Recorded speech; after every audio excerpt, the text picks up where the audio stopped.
গল্পের শুরুতে দেখা যাবে কুর্চি কমলিনীকে নিয়ে আসে। তখনই কমলিনী বলে, দিদি ভাই কেন এরকম করছো বলো তো? তখন কুর্চি বলে, বৌদি কি করেছি বলো তো? তোমাকে আমি কত করে বললাম একটু নতুন শাড়ি পরো, একটু সেজেগুজে নাও। তুমি কোথায় সাজলে বলো তো? এই তো একটা শাড়ি পরলে, তুমি এরকম কেন করছো? তখন কমলিনী বলে, কি করবো বলো তো? আমার জীবনে তো হাসিটাই নেই। তখন কুর্চি বলে, কে বলেছে? যে মানুষটা যে মানুষটা তোমার সঙ্গে বেইমানি করেছে, তাকে তোমার জীবন থেকে সারা জীবনের জন্য সরিয়ে দিতে পারছো তাহলে? তারপরে দেখা যাবে কমলিনীকে নিয়ে কুর্চি সেই ঘরে আসে। তখন সবাই মিলে কমলিনীকে দেখে খুব খুশি হয়, আর ওইদিকে নতুন কমলিনীর জন্য গান গাইতে থাকে। তখনই বাবিল, মিঠি, তারপরে মিঠিল সহ সবাই মিলে কমলিনীর জন্য গান গায়। তারপরে কমলিনী ওর বাবা মায়ের আশীর্বাদ নেয় প্রণাম করে। তখন কমলিনীর মা বলে, বুড়িমা, তুই কেন এরকম করে থাকবি বলতো? তুই তো আর কারোর সঙ্গে প্রতারণা করিসনি তাহলে? তখনই সেখানে চন্দ্র চলে আসে আর এসেই বলে, কুমো, তোমার জন্মদিন, তুমি আমাকে ইনভাইট করোনি ঠিক আছে, তারপরেও আমি চলে এলাম। তখন কমলিনী বলে, তুমি তুমি এখানে কেন এসেছো? কেন এসেছো তুমি এখানে? তখন চন্দ্র বলে, কেন? আমার বউয়ের জন্মদিন আর আমি আসবো না? তখনই এই কথাতে নতুন বলে, শোন চন্দ্র, এখানে না তুই একদম কোনো রকম কোনো ঝামেলা করবি না। তোকে এখানে কেউ আসতে বলেনি, আর তুই যা করেছিস তারপরেও বৌঠানকে তোর বউ বলতে লজ্জা করে না? লজ্জা করে না তোর? তখন চন্দ্র বলে, না রে, লজ্জা করে না, কারণ কুমু তো আমার নিজের স্ত্রী, তাই না? তখন এই কথাতেই মিঠিল বলে, আচ্ছা আঙ্কেল, আপনার লজ্জা করে না? আপনি এত বছর এত বছর অন্য একটা মহিলার সঙ্গে কাটিয়ে এসে আবার এখানে কাকিমাকে এসব কথা বলছেন? তখন চন্দ্র বলে, শোনো মা, তোমার সঙ্গে না আমি কোনো কথাই বলতে চাই না, কারণ তুমি আমাদের বাড়ির একদম বাইরের লোক। আদৌ তোমার সঙ্গে বাবিলের বিয়ে হবে নাকি সেটা আমি জানি না, বাবিল তোমাকে বিয়ে করবে নাকি সেটাও জানি না, তাই তোমার সঙ্গে আমার কোনো কথা বলার কোনো ইচ্ছে নেই। তখনই বাবিল বলে ওঠে, বাবা, মুখ সামলে কথা বলো। আসলে তোমাকে না আমার বাবা বলতেও কেমন যেন লাগে। তুমি আমার বাবা হওয়ার যোগ্যও না। আর তুমি মিঠিলের সঙ্গে এরকম ভাবে একদম কথা বলবে না, একদম না। আর মিঠিল যা বলেছে একদম ঠিক কথা বলেছে। তারপরে কুর্চি বলে, আচ্ছা দাদা, তুমি এখানে কেন এসেছো বলো তো?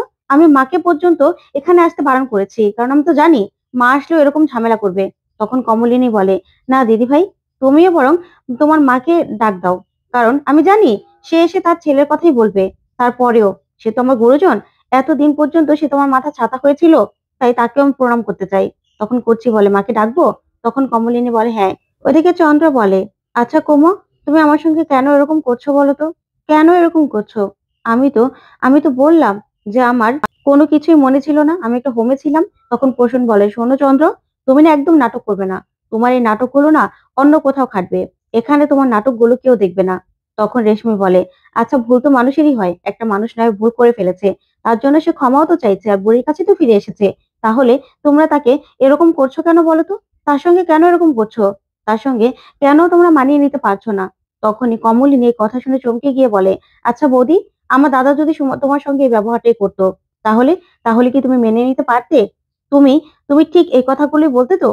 আমার দাদা আমার দাদা যদি ঠিক এরকমটাই করতো? তখন এই কথাগুলো শুনে চমকে যায় রেশমি। তখন কমলিনী বলে, হ্যাঁ, তোমরা হয়তোবা এসব কথাগুলো বলতেই পারো, তোমাদের কাছ থেকে এসবই আশা করা যায়, এর থেকে বেশি কিছু আশা করা যায় না। তখন বাবিল বলে, শুনুন, আমার মা, আমরা বুঝবো, আমরা কি করব না করব সেটা নিয়ে কারো কোনো মাথা ব্যথা দরকার নেই। তখনই দেখা যাবে মিঠি কমলিনীকে বলে, মা, তুমি একদম একদম মন খারাপ করবে না। বাইরের লোক এসে নানানজন নানান কথা বলবে, আর তাদের কথাই তো এগুলো বলার, কিন্তু তুমি না একদম এগুলো নিয়ে মন খারাপ করবে না। কে কি বললো না বললো সেগুলো গায়েও মাখবে না, বুঝতে পেরেছো? তখন এই কথাগুলো শুনে রেশমি প্রচন্ড রেগে যায় আর বলে, মিঠি, তুই সেদিন মাত্র হয়েছিস এইটুকু একটা মেয়ে, তুই কিনা আমাকে এসব কথা বলছিস? তখন মিঠি বলে, হ্যাঁ, আমি যদি এইটুকু হয়ে থাকি তাহলে তো মৌ এইটুকু, তাই না? মৌ সেদিন হয়েছে, তাহলে মৌকে তুমি বিয়ের উপযুক্ত করে ফেললে, আর আমি সেই ছোটই রয়ে গেলাম। তারপরে কমলিনীর মা রেশমিকে বলে, শোনো রেশমি, তোমাকে না এখানে আমরা আসতে বলিনি, তুমি আমার মেয়েকে এসব কথা বলার সাহস কোথা থেকে পাও? তখন মিঠি বলে, শোনো মামি, তোমাকে না এসব কথা বলতে আমরা এখানে আসতে বলিনি, তুমি এসব কথা একদম বলবে না। তখনই দেখা যাবে রেশমিকে পোষণ বলে, আচ্ছা রেশমি, তোমাকে কে আসতে বলেছে? তোমাকে আমি বারবার বলেছিলাম না যে তুমি তোমার ওখানে যাওয়ার দরকার নেই? তুমি কেন আসলে? কেন আসলে বলো? তখন রেশমি বলে, কেন আসবো না? কেন আসবো না? আমিও তো এই বাড়ির আত্মীয়, তাই সবাইকে ইনভাইট করা হয়েছে, আমি কেন আসবো না? আর তাছাড়া একটা মানুষ একটা মানুষ তো বলছে যে সে ভুল করে ফেলেছিল, আর সে ভুল করেও সে বুড়ির কাছে ফিরে এসেছে। হ্যাঁ, হতেই পারে। সে আরেকটা মহিলার সঙ্গে এতদিন ছিল। সেই মহিলার সঙ্গে ডিভোর্সটা করে নিলেই তো হয়। সেই মহিলাকে টাকা-পয়সা যা লাগে দিয়ে ডিভোর্সটা করে তারপরে তো বুড়ির সঙ্গে আবার একসঙ্গে সংসারটা করতে পারে, তাই না? আর হ্যাঁ, একটা বিয়ে বৈধ থাকতে তো আরেকটা বিয়ে বৈধ হয় না। তার মানে ওই বিয়েটার কোনো মানেই নেই। তাহলে টাকা-পয়সা দিয়ে মহিলাটাকে তাড়িয়ে দিলেই তো হয়। এখানে একটা মানুষকে এভাবে, এভাবে অবহেলা করার কোনো মানে আছে? মানে আছে বুড়ি? সেটা তো দেখতে পাচ্ছি না। আর মানুষ তো নানান কথা বলে।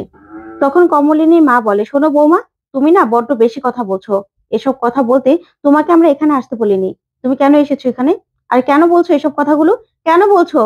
তোমার সঙ্গে এসব কাজ হলে তখন তুমি বুঝতে পারতে।" তখনই রেশমি বলে, "শুনুন মা, আমারও তো স্বামী আছে। আমার স্বামীর কোনো বন্ধুর সঙ্গে আমার কোনো সম্পর্কও নেই। সে আমাকে কোনো বাড়িও গিফট করেনি, আর আমার ছেলে-মেয়েদেরও মানুষ করেনি। বুঝতে পেরেছেন? কোনো বন্ধুর সঙ্গে আমি ছিলাম না।" তখনই মিঠি বলে, "তুমি এসব কথা কেন বলছো? কেন বলছো তুমি এসব কথা?" তখন রেশমি বলে, "হ্যাঁ, লোকজন না এসব মহিলাদেরকে কি বলে সেটা জানিস?" তখনই কমলিনীও এগিয়ে আসে আর এসেই বলে, "আমাকে নিয়ে যখন কথাগুলো হচ্ছে, কি বলে বৌদি? লোকজন কি বলে বলো? আমি জানতে চাই, কি বলে?" তখন রেশমি বলে, "হ্যাঁ, মানুষজন তো বলবেই। মানুষজনের মুখ তো আর বন্ধ করা যাবে না। মানুষজন এইসব মানুষকে না স্বতন্ত্র বসুর রক্ষিতা বলে।" তখন এই কথা শুনে চমকে যায় সবাই।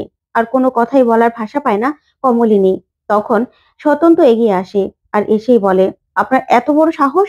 আপনি এখানে দাঁড়িয়ে কমলিনীকে অপমান করার সাহস পান কোথা থেকে? কোথা থেকে পান?" তখন এ কথাতে রেশমি বলে, "আচ্ছা, আমি তো আপনাকে কিছু বলিনি। আর বাবা! আপনি তো দেখছি একদম কমলিনীতে নেমে আসলেন। আর কত নিচে নামবেন? আর কোথায় নামবেন বলুন তো? অবশ্য আর তো কোথাও নামার জায়গা নেই। আর কোথায় বা নামবেন? যা শুরু করেছেন আপনারা, এখন তো মানুষ এই নিয়ে আরো কথা বলবে। আমার কি দোষ? মানুষ যা বলছে আমি তো সেটাই বলেছি।" তখন দেখা যাবে নতুনকে কমলিনী বলে, "আচ্ছা ঠাকুরপো, বাদ দাও না এসব কথা। এসব কথা ছেড়ে দিন।" তারপরে প্রসূন বলে, "রেশমি, তুমি আমাকে আর কত ছোট করবে? তোমার জন্য আমার মাথাটা হেট হয়ে গেল।" তখন রেশমি বলে, "কেন? মানুষজনের মুখ কি করে বন্ধ করবে?" তখনই দেখা যাবে কমলিনী বাবা বলে, "তুমি আমার সামনে দাঁড়িয়ে আমার মেয়েকে এরকম ভাবে অপমান করতে পারো না বৌমা। তোমাকে এত বড় সাহস কে দিয়েছে?" তখন রেশমি বলে, "বাবা, এখন তো আমি বলছি। মানুষ তো এসব কথাগুলোই বলছে, সেই কথাগুলোই আমি বলেছি।" তারপরেই কমলিনী বলে, "থাক, এসব কথা বাদ দাও। এসব কথা না শুনে কোনো লাভ নেই।" তখন নতুন বলে, "বৌঠান, তুমি বিশ্বাস করো, এসব কথা না কদিন পর থেকে কেউ আর কখনো বলতে পারবে না। তোমাকে আমি প্রমিস করছি। আমি সেই ব্যবস্থাই করব। তোমাকে আর কেউ কোনোদিনও কোনো অপমান করার সাহস পাবে না। আমি তোমাকে বলছি।" তারপরে দেখা যাবে চন্দ্র বলে, "আচ্ছা নতুন, তার মানে তুই আমাদের সম্পর্কটা ঠিক করে দিবি না, তাই তো? তুই কিন্তু পারতি আমাদের সম্পর্কটা ঠিক করে দিতে। আর তুই সেটা করবি না, না?